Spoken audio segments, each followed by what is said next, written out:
के न्याय का रोशन तारा, यही संकल्प हमारा, यही संकल्प हमारा।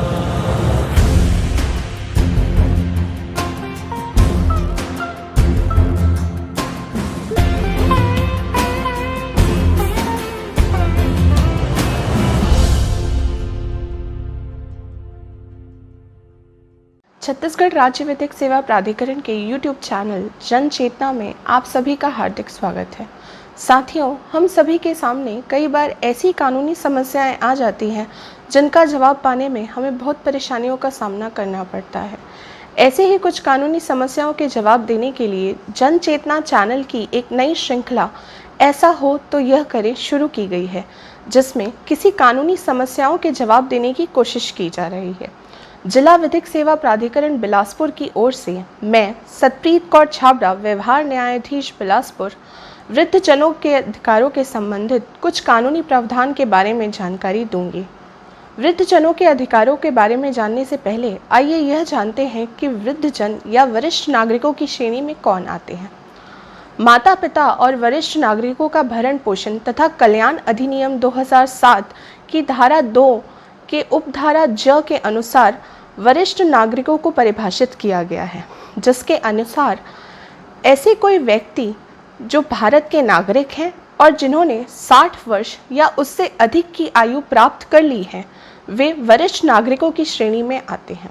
संविधान का अनुच्छेद 41 शासन को यह अधिकार देता है कि वह वृद्धजनों से संबंधित कानूनी प्रावधान बना सकते हैं। उक्त अनुच्छेद के परिपालन में केंद्र सरकार एवं राज्य सरकार द्वारा वरिष्ठ नागरिकों के हितों के लिए पेंशन, मेडिकल इंश्योरेंस इत्यादि योजनाएं समय समय पर तैयार की जाती हैं। केंद्र सरकार एवं राज्य सरकार द्वारा national old age pension scheme के तहत बीपीएल कार्ड धारकों को 200 रुपये प्रति माह पेंशन दिया जाता है। राज्य सरकार द्वारा इस संबंध में एक पोर्टल भी बनाया गया है, जिसमें वरिष्ठ नागरिक अपने पेंशन संबंधी आवेदन प्रक्रिया एवं दस्तावेजों से संबंधित जानकारी प्राप्त कर सकते हैं एवं अपनी शिकायतें भी दर्ज कर सकते हैं। भारत सरकार द्वारा सन 1999 में national policy for older person बनाई गई थी, जिसके अंतर्गत प्रत्येक 3-4 जिले में वृद्धजनों के लिए वृद्धाश्रम एवं देखभाल केंद्रों का निर्माण किया गया है। यात्रा में भी वरिष्ठ नागरिकों को छूट प्रदान की जाती है। यदि वरिष्ठ नागरिक रेल से यात्रा करना चाहते हैं तो रेल यात्रा के भाड़े में उन्हें 30% तक की छूट प्रदान की जाती है। बस एवं मेट्रो में भी वरिष्ठ नागरिकों के लिए सीटें आरक्षित रखी जाती हैं। यदि वरिष्ठ नागरिक हवाई यात्रा करना चाहते हैं तो एयर इंडिया की उड़ानों में 63 वर्षीय महिलाएं एवं 65 वर्षीय पुरुषों के लिए 50% तक की हवाई यात्रा में छूट उन्हें प्रदान की जाती है। इनकम टैक्स में भी सीनियर सिटीजनों को 3 लाख रुपए तक की आय में छूट प्राप्त है। इसके अतिरिक्त मेडिकल इंश्योरेंस के प्रीमियम में 30,000 रुपये तक की छूट इनकम टैक्स की धारा 80D के अंतर्गत वरिष्ठ नागरिक प्राप्त कर सकते हैं। सेविंग स्कीम में भी वरिष्ठ नागरिकों को समान व्यक्तियों से ज़्यादा ब्याज मिलता है। वर्तमान में सेविंग स्कीम में 7.4% ब्याज दर से वरिष्ठ नागरिकों को ब्याज मिलता है। केंद्र सरकार द्वारा वृद्धजनों के लिए अन्नपूर्णा योजना तैयार की गई है, जिसके अंतर्गत वरिष्ठ नागरिकों को 10 किलो राशन प्रति माह मुफ्त प्रदान किया जाता है। इसके अतिरिक्त LIC द्वारा वरिष्ठ नागरिकों के लिए जीवन धारा योजना, जीवन अक्षय योजना, सीनियर सिटीजन यूनिट योजना एवं मेडिकल इंश्योरेंस योजना चलाई जा रही हैं। अब देखते हैं माता पिता के भरण पोषण संबंधी कुछ कानूनी प्रावधान। हिंदू विधि एवं मुस्लिम विधि में यह दायित्व पुत्रों का है कि वह अपने माता पिता का भरण पोषण एवं देखभाल करें। हिंदू दत्तक एवं भरण पोषण अधिनियम 1956 की धारा 20 के अनुसार न केवल पुत्र बल्कि पुत्रियों पर भी यह दायित्व डाला गया है कि वह अपने माता पिता का भरण पोषण एवं देखभाल करें। भारतीय दंड संहिता की धारा 125 के अंतर्गत पुत्र एवं पुत्रियों को अपने माता पिता का भरण पोषण करने का दायित्व है। यदि कोई व्यक्ति आय का साधन होने के बाद भी अपने माता पिता का भरण पोषण करने में विफल होता है तो उसे 1 माह के कारावास से भी दंडित किया जा सकता है। वर्ष 2007 में सरकार द्वारा माता पिता और वरिष्ठ नागरिकों का भरण पोषण तथा कल्याण अधिनियम लागू किया गया है। इसके अंतर्गत ऐसे वरिष्ठ नागरिक जो स्वयं की आय से या संपत्ति से अपना भरण पोषण करने में असमर्थ हैं, वे अपने बालकों के विरुद्ध आवेदन प्रस्तुत कर भरण पोषण की मांग कर सकते हैं। ऐसे वरिष्ठ नागरिक जिनके कोई बालक नहीं है, वे अपने नातेदारों के विरुद्ध भी आवेदन प्रस्तुत कर सकते हैं।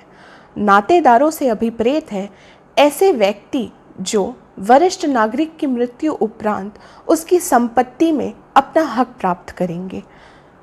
वरिष्ठ नागरिक उनके विरुद्ध भरण पोषण के लिए आवेदन प्रस्तुत करके उनसे भरण पोषण प्राप्त कर सकते हैं।